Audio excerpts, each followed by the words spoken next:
pessoal, sejam bem-vindos a mais um episódio do PodPet. Hoje iremos abordar o tema manejo de filhotes e idosos, começando pelos filhotes, que é a fase que muitos cuidados devem ser tomados, pois eles ainda são extremamente frágeis.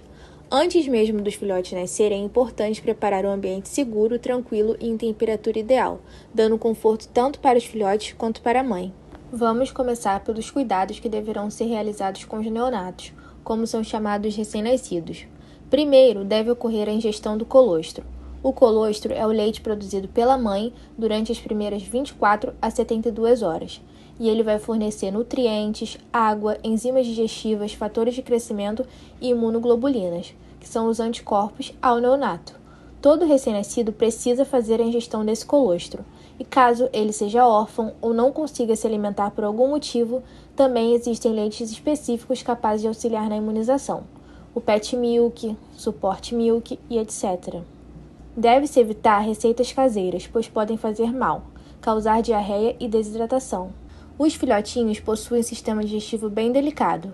O leite artificial pode ser administrado em mamadeiras ou seringas, e deve-se tomar cuidado em nunca dar alimento com o filhote deitado de barriga para baixo, pois ele pode acabar se engasgando. Tomar cuidado também com a temperatura corporal, lembrar de manter sempre mãe e filhotes em locais aquecidos, visto que os neonatos não conseguem regular bem a temperatura até as 2 semanas de vida. Para evitar a hipotermia, é importante o uso de cobertores, almofadas térmicas ou lâmpadas de aquecimento, e lembrar sempre de colocar em uma altura segura para não ter riscos de queimadura. Deve-se manter a mãe e os filhotes em uma caixa maternidade e sempre realizar a higienização da caixa e do ambiente. Também é muito importante ter cuidados nutricionais com a mãe. É preciso oferecer uma dieta rica em nutrientes para que a mãe consiga permanecer saudável e produzir um leite de boa qualidade para os filhotes. Cuidar da saúde da mãe é tão fundamental quanto dos filhotinhos. Durante os primeiros 15 dias de vida, o neonato precisa da estimulação urogenital para ajudar a fazer xixi e cocô. Normalmente, esse estímulo é feito pela lambedura da mãe, mas pode ser adaptado com algodão ou gases umedecidos com água morna. O desmame normalmente acontece no primeiro mês de vida do filhote e não pode retirar o leite materno imediatamente. A transição do alimento líquido para a ração precisa ser gradual, já que os dentes não estão totalmente formados, ainda são frágeis e fininhos. Posso oferecer ração úmida nesta fase? Sim, a ração úmida é uma alternativa, é pastosa e tem bastante água, ajudando a hidratar ao mesmo tempo que alimenta o filhotinho. Qual o momento ideal para começar o protocolo vacinal do meu filhote de cão ou gato? Em cães, a primeira dose geralmente é feita com 45 dias de vida. Em gatos, pode vacinar com a V3, V4 ou V5 e só pode ser vacinado depois dos 60 dias de vida. Para vacinar com a V5, quíntupla, o gatinho precisa ser testado antes para a FeLV. E quando posso fazer a vermifugação do meu filhote? Tanto em cães quanto em gatos, geralmente a partir dos 21 dias de vida. Lembrando que vermifugação é tratamento e não preventivo. Outros fatores importantes são: tomar cuidado com a higiene bucal do filhote, que é importante introduzir desde pequenininho o hábito de escovar os dentes ao animal, para que ele se acostume. Quanto ao xixi e cocô, é interessante delimitar um local para o animal ou acostumar o mesmo a fazer fora de casa. Quanto aos passeios, só é recomendado que o animal saia de casa após parte do protocolo vacinal e vermífugo serem realizados, pois estão susceptíveis a infecções. Em cães, ao introduzir a ração seca, lembre-se de comprar sempre embalagens fechadas e nunca varejo, respeitando a faixa etária do animal, filhote, adulto e sênior. Inicialmente, devemos oferecer 4 refeições diárias, que deverão ser reduzidas gradativamente de acordo com o crescimento, chegando ao mínimo de 2 refeições diárias para o animal adulto. Procure oferecer a alimentação no mesmo horário, e lembre-se que qualquer alteração na alimentação tem que ser feita de forma gradativa. Uma dúvida é quais alimentos estão liberados para os cães. Estão liberados legumes como cenoura, chuchu e beterraba, frutas como banana, maçã, mamão, melancia e melão, biscoitos próprios para cães, ossos de canela como tutano de boi, joelho de boi e devem ser devidamente limpos de gordura e posteriormente cozidos na água e sal. E quais alimentos são proibidos para cães? Não pode fornecer frutas ácidas como laranja, tangerina, morango, abacaxi, kiwi, uva, uva passas, carambola e damasco, gorduras, doces, massas, chocolate, angu, temperos e ossos de frango. A água fornecida ao animal deve ser filtrada e mineral, devendo estar sempre limpa, fresca e à vontade. Pode oferecer também água de coco. Agora, quanto à alimentação dos gatos, também deve sempre comprar em embalagens fechadas e nunca varejo, respeitando a faixa etária do animal. Porém, pode também ser oferecida a ração úmida, como petisco, já que contém em média 80% de água. E lembre-se que qualquer alteração deve ser feita de forma gradativa. É proibido alimentar o gato apenas à base de carne ou de miúdos, como pulmão e fígado, porque eles não contêm todos os nutrientes que o gato necessita, levando também a uma fragilidade dos ossos, e o fígado pode ser muito rico em vitamina A, podendo causar intoxicação. A água também deve ser filtrada ou mineral, devendo estar sempre limpa e fresca. E o ideal é espalhar várias vasilhas de água pela casa e estimular a sua ingestão. Devemos também ter o cuidado de colocar a água e a ração em vasilhas que deverão ser limpas regularmente e estar sempre à disposição, pois o gato tem o hábito de comer pouca quantidade de ração várias vezes ao dia. Trocar de vasilha de ração todo dia, mesmo que tenha sobrado um pouco do dia anterior, porque diminui um pouco seu aroma e o gato pode perder o interesse por ela. A maioria dos gatos digere mal a lactose, o açúcar do leite. Logo, grandes quantidades de leite provocam fezes moles, o que podemos evitar retirando o leite de sua alimentação após o desmame. Quanto às caixas de areia, a quantidade deverá ser igual ao número de gatos mais 1. Assim, se forem 2 gatos, será necessário 3 bandejas sanitárias. Sempre limpá-las quando estiverem sujas, pois os gatos dificilmente irão procurá-las se estiver suja. As bandejas devem ser afastadas das vasilhas de ração e água e localizadas em locais tranquilos. Com relação ao banho, em cães usar somente sabonete neutro ou shampoo próprio para cães, devendo ser semanal ou quinzenal, sempre nas horas mais quentes do dia com água morna. Deve-se tapar os ouvidos do animal com algodão e evitar o contato do sabonete ou shampoo com os olhos. No final do banho, secar com auxílio de secador ou toalhas. Já em gatos, banhos somente quando for necessário, em casos de extrema necessidade, pois a maioria dos gatos se limpam com frequência, mas alguns não se limpam tão bem. Assim, nestes gatos, além da escovação regular, serão necessários planejar banhos, habituando-os progressivamente ao contato com a água.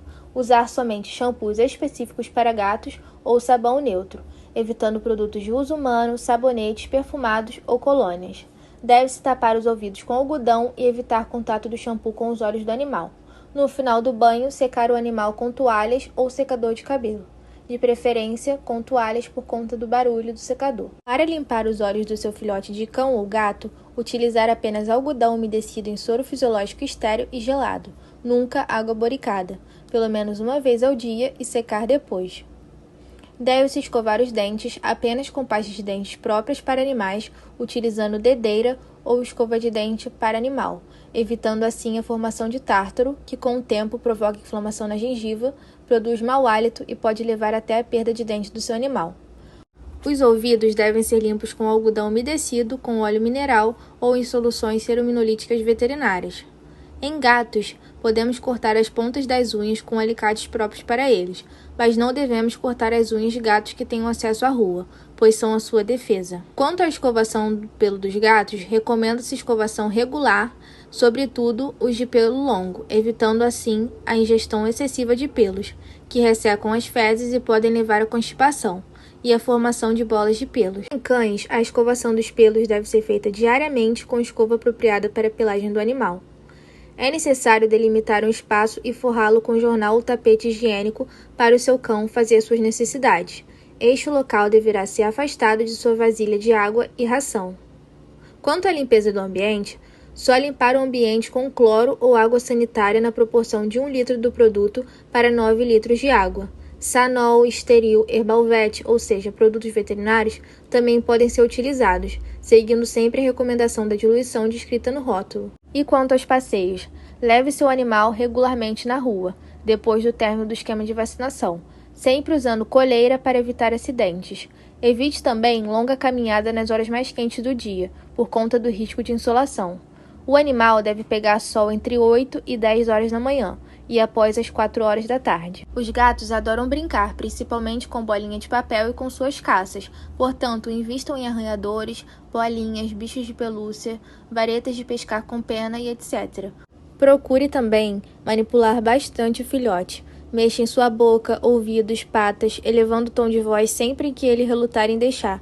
Isso é importante para que no futuro ele lhe obedeça e para facilitar na consulta veterinária. É importante nesta fase também apresentá-lo a várias pessoas para socializá-lo.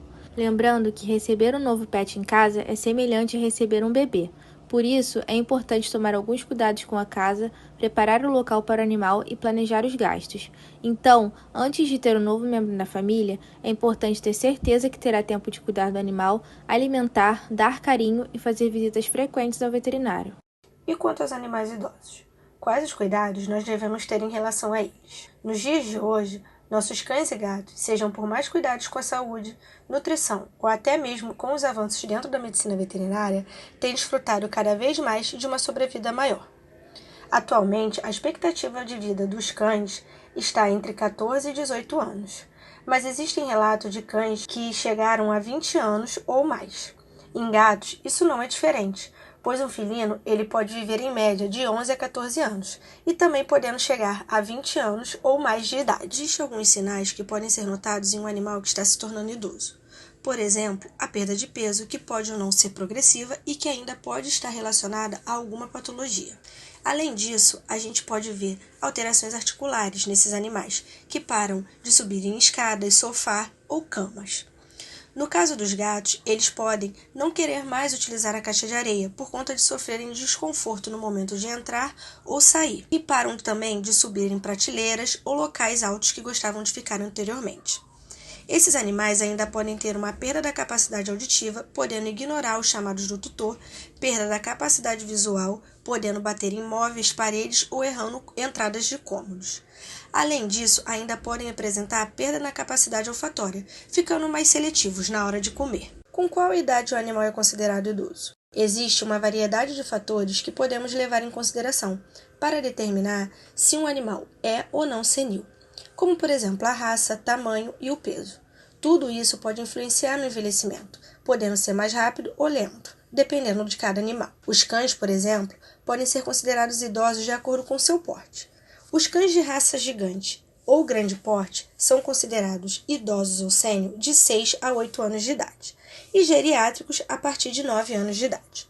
Já os cães de raça média ou pequena podem ser considerados idosos ou sênior de 7 a 10 anos de idade e geriátricos a partir de 11 anos de idade. Já com os gatos, isso muda um pouco. Os felinos são considerados idosos quando alcançam 7 anos de idade, mas dificilmente veremos alguma alteração metabólica ou digestiva nessa idade num gato. Então, a forma de se considerar que um felino é idoso ou geriátrico é diferente da dos cães. Os gatos eles vão ser considerados idosos a partir de 11 anos de idade e geriátricos a partir de 15 anos de idade. Os tutores de animais senis podem adotar alguns hábitos que podem ajudar a melhorar a qualidade de vida de seus animais, como, por exemplo, manter uma rotina diária de brincadeiras e passeios leves e que respeitem os limites de cada animal, e sempre em horários arejados e frescos. Esses passeios e brincadeiras têm como finalidade de ajudar a diminuir a ansiedade e o estresse desses animais. Além disso, pode-se estimular a cognição dos animais de forma leve, como buscar bolinhas ou petiscos escondidos pela casa. É importante adequar o espaço físico onde esse animal vive, como instalações de rampas, degraus de acesso para garantir o acesso do animal aos locais aonde ele já tem o costume de ir, mas não consegue mais. Evitar mudanças bruscas de móveis pela casa também é importante, pois alguns animais podem não enxergar muito bem na fase senil e, pelo hábito, já sabem quando ou não desviar de um móvel. Um outro ponto que não podemos deixar de falar é sobre os comedouros e bebedouros, que devem estar em alturas ideais para cada animal, em locais de fácil acesso e em maior quantidade pela casa. A alimentação também deve ser específica para a idade geriátrica ou senil, e em quantidade e frequência adequada estipulada por um médico veterinário, pois os animais senis eles têm necessidades nutricionais específicas para a idade. Outro ponto que ajuda a melhorar a qualidade de vida dos animais senis e que não podemos deixar de falar são sobre os cuidados com a higiene. Os tutores desses animais devem sempre manter os olhos, ouvidos e as áreas genitais desses animais limpas, evitando o acúmulo de sujeira e umidade, que podem vir a levar a problemas de pele. A higiene oral também é muito importante por conta do acúmulo de tártaro, que é muito comum nessa idade. O animal que possui acúmulo de tártaro, ele pode desenvolver uma endocardite, que é uma infecção na parede interna do coração, por conta de bactérias presentes na boca que chegam ao coração através da corrente sanguínea. Então, deve-se sempre manter uma escovação regular nesses animais. Além disso, os animais senis devem sempre fazer visitas periódicas ao médico veterinário para check-up ou em situações específicas que eles necessitem. É importante promover sempre a relação positiva entre animal e tutores. O envelhecimento não é considerado uma doença, mas sim uma progressão fisiológica, que torna o animal mais vulnerável com o passar do tempo. Por se tratar de uma fase delicada e que inspira cuidados, muitos animais acabam abandonados por seus tutores. Então, os cuidados prévios e visitas ao médico veterinário ao longo de sua vida podem ajudar a prevenir diversos problemas futuros, levando os animais a uma velhice mais tranquila e confortável ao lado de seu tutor, ao qual ele foi fiel por toda a sua vida. Esse foi mais um episódio do Pod Pets. Esperamos que vocês tenham gostado, curtam nosso canal e compartilhem com amigos. Toda semana traremos conteúdos incríveis para vocês. Até a próxima!